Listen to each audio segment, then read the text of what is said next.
Russia और Ukraine के बीच चल रहे युद्ध के बीच लगातार हमारे जो इंडिया के छात्र हैं वो अभी भी फंसे हुए हैं और अपील की जा रही है देश भर के अलग अलग हिस्सों के कि इन बच्चों को वापस लाया जाए। और जम्मू और कश्मीर के भी बताया जा रहा है कि 200 के आसपास छात्र जो हैं वो अभी भी वहाँ पर फंसे हुए हैं और उसी को देखते हुए उनके जो पेरेंट्स हैं वो यहाँ पर पहुँचे हुए हैं ताकि ये जो बच्चे वहाँ पर लगातार फंसे हुए हैं उन्हें कहीं ना कहीं यहाँ पर वापस इंडियन गवर्नमेंट जो है वो लाने के लिए पूरी तरह से प्रयास कर सके। कल एक दुखद खबर आई खार्किव इलाके से जहां पर यूक्रेन में एक नवीन नामक एक बच्चा जो है उसकी वहां पर मृत्यु हुई। और लगातार अगर हम बात करें तो पूरी तरह से अब अपील जो है वो इनके द्वारा की जा रही है कि ये जो यूक्रेनियन गवर्नमेंट जो है वो पूरी तरह से इंडियन गवर्नमेंट के साथ मिलकर इन्हें वापस लाए। और कहीं ना कहीं जो अपील है वो बार बार की जा रही है देश भर के हिस्सों से कि लगातार अगर हम बात करें तो यूक्रेन में जो हालात बने हुए हैं वो काफ़ी गंभीर हैं। और सेव अवर चिल्ड्रन के बैनर्स लेकर ये लोग जो हैं आज जम्मू में अपनी सड़कों पर उतरे हैं ताकि ये जो बच्चे लगातार वहाँ फंसे हुए हैं खार्किव कीव या देश के अलग अलग हिस्सों में वो कम से कम उन्हें वापस लाया जा सके। और उसी के लिए लगातार अपील जो है वो देश के अलग अलग कोनों से लगातार चल रही है। और आज मजबूरन इन पेरेंट्स को जो है वो सड़कों पर उतरना पड़ा कि ये जो हालात हैं वो कम से कम ठीक हो सके।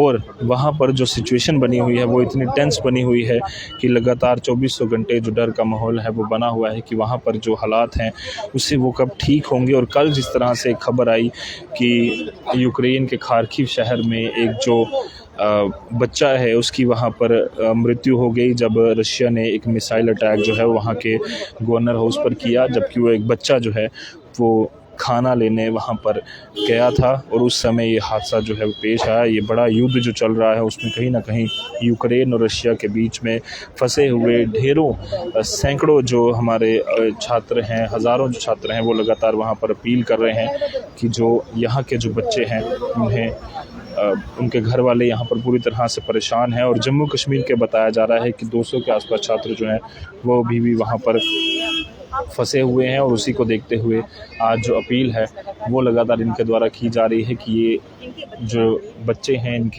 उनको वापस लाया जा सके। और उसी के लिए आज ये सड़कों पर जो है वो मौजूद हैं। पेरेंट्स काफ़ी ज़्यादा परेशान हैं कि यहाँ पर हम आपके माध्यम से भारत सरकार को ये अपील करना चाहते हैं कि हमारे ये जो बच्चे हैं यहाँ पर यूक्रेन में फंसे हुए हैं, यहाँ पर रूस ने हमला बोल दिया है यूक्रेन के अंदर, तो हमारे बच्चों की कोई सुध बुध नहीं ले रहा खार्किव शहर में, खास करके खार्किव शहर में। और उनको वहाँ से लाने का अभी तक सरकार ने कोई प्रबंध नहीं किया है।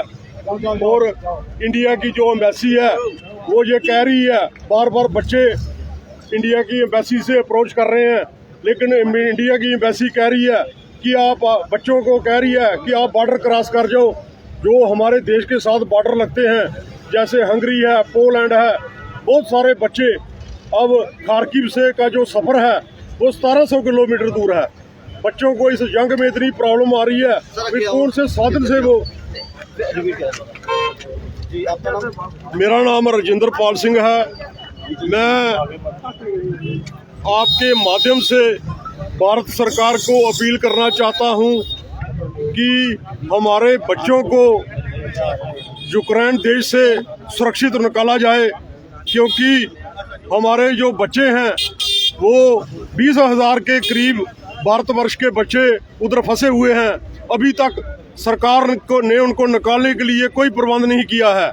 ये जो जहाज दिखाए जा रहे हैं ये साथ के देशों में से निकाले जा रहे बच्चे हैं। कल तक इंडिया एम्बेसी रोज उनसे संपर्क करते हैं बच्चे, तो इंडिया एम्बेसी बोल रही है कि इन बच्चों को कि आप अपने तरीके से बॉर्डरों को क्रॉस कर जाओ जो यूक्रेन के साथ बॉर्डर लगते हैं जैसे हंगरी, पोलैंड या दूसरे। ये जो बच्चे दिखाए जा रहे हैं ये बॉर्डर क्रॉस करके आए हैं। हमारे ज़्यादातर बच्चे जो खार्किव में फंसे हुए हैं और खार्किव का और दूसरे जो बॉर्डर है उनका जो फासला है वो तकरीबन 1700 किलोमीटर दूर का है। वहाँ पर बर्फ पड़ी हुई है और बच्चे जो जंगलों से पैदल चलते हुए ये 1700 किलोमीटर का सफ़र तय कर रहे हैं। मेरी भारत सरकार से ये अपील है कि हमारे इन बच्चों को वहाँ से उठाया जाए और किसी तरीके से भी खास करके खार्किव शहर से लाया जाए, और इनकी एक गलती से हमारे एक बच्चे की कीमती जान कल चलेगी और अभी तक भारत सरकार ने कुछ नहीं किया है। मेरी फिर भारत सरकार से और लोगों से अपील है, इस जंग को रोकने का भी यत्न किया जाए और रूस को और खास करके यूक्रेन दोनों देशों को भारत सरकार एक ऐसा रोल प्ले करे जिसमें से इन दोनों देशों के अंदर ये जो लड़ाई का माहौल है, जो इतनी तबाही बढ़ गई हो रही है, उसको रोका जाए। मेरी फिर आपके माध्यम से यही अपील है। बच्चों से बात हुई, आप क्या? बच्चों से तकरीबन बात हो रही है, बच्चों को कुछ भी नहीं अंदर नहीं मिल रहा, ना उनके लिए खाना है ना उनके लिए पानी है। 15-15 हज़ार रुपये की एक गैलन बोतल की जो है वो खरीद रहे हैं, जिसको 4-4, 5-5 बच्चे शेयर कर रहे हैं। बहुत सारी हमारी छोटी बेटियां हैं, लड़कियां हैं, जिनके लिए बाथरूम्स की बड़ी प्रॉब्लम आ रही है। मेरी फिर आपसे यही गुजारिश है कि भारत सरकार पर प्रेशर बनाओ कि इन बच्चों को वहाँ से निकाला जाए। धन्यवाद। मेरी बेटी है खार्किव में, नेशनल मेडिकल कॉलेज में वहाँ पढ़ती है, वो तब से वहाँ फंसी हुई है। आज सुबह मेरी उससे बात हुई है। उन बच्चों ने, सभी बच्चों ने, वो लगभग उस हॉस्टल में 700 बच्चे हैं इंडियंस, और हमारे वहाँ पे जम्मू के लगभग 50 बच्चे थे। सभी ने डिसाइड किया कि आज हम बाई फुट पैदल चल के वहाँ से निकलेंगे, क्योंकि पिछले 7 दिनों से बच्चों ने कुछ खाया पिया नहीं है और उनको लग रहा है कि उनका साथी कल एक प्रॉब्लम आ गई है, सबको पता है। उसके बाद उनका मनोबल टूट गया है। आज वो बच्चे वहाँ से निकल गए हैं। हम आपके माध्यम से हम यही सभी देशवासियों से अपील करते हैं कि उन बच्चों के लिए अरदास की जाए, उन बच्चों के लिए आप अपनी भगवान से, अल्लाह से, वाहिगुरु से, सभी से अरदास करो, क्योंकि सरकार पे कोई भरोसा नहीं है। ये तो आप हमें राम भरोसे आ रहे हैं, राम भरोसे ही आएंगे यहाँ पे। धन्यवाद। जब अभी खबर सुनी आपने खार्किव शहर की, तो डर किस तरह से बातचीत हुई घर उनसे, तो वो सेफ हैं? देखिए, ऐसा है कि वो जो डर है अब हमारे मन से निकल गया है, क्योंकि पिछले हम 7 दिन से लगातार घुट-घुट के मर रहे हैं। अब मौत का डर नहीं रहा हमारे अंदर, लेकिन अब हम ये कह रहे हैं कि बच्चे 700 बच्चे जो इकट्ठे निकले हैं और अपने ही बल पे निकले हैं, और वो किसी तरह यहाँ पे सुरक्षित आ जाएं, क्योंकि वो हमारी धरोहर हैं। और उनमें से सभी के मैक्सिमम 700 में से 699 बच्चे मेडिकल के स्टूडेंट हैं, जो हमारे आने वाले फ्यूचर डॉक्टर्स हैं।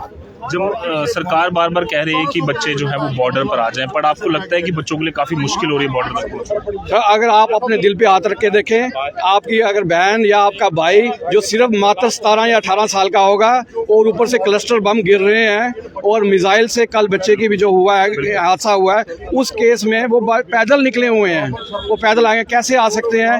ये मतलब ये क्वेश्चन करते हुए भी आप थोड़ा सोचें कि ये तो मतलब नामुमकिन है। फिर भी हमारे वो बहादुर हिंदुस्तानी बच्चे हैं, उन्होंने अपने हिंदुस्तान की धरोहर को जगाया है और आ रहे हैं वो। बिल्कुल, इसमें कोई दो राय नहीं है कि जो स्टूडेंट्स हैं वो लगातार हौसला रखे हुए हैं, पर इंडियन गवर्नमेंट से लगातार ये उम्मीद है कि जल्द से जल्द वो छात्रों तक पहुंचे और यूक्रेन में जो ये छात्र फंसे हुए हैं उन्हें निकालने के लिए पूरा प्रयास जो है वो किया जाए। जम्मू कश्मीर में और देश के अलग अलग हिस्सों में जो उनके माँ बाप हैं वो काफ़ी परेशान हैं। अपील गवर्नमेंट से कर रहे हैं कि जल्द से जल्द बच्चों तक जो मदद है वो पहुँचाई जा सके। उम्मीद करते हैं कि यूक्रेन और रशिया में चल रहा ये विवाद जल्द से जल्द हमें और हालात फिर से सामान्य हो। कैमरा पर्सन साहिल शर्मा के साथ द न्यूज़ एक्सप्रेस, जम्मू।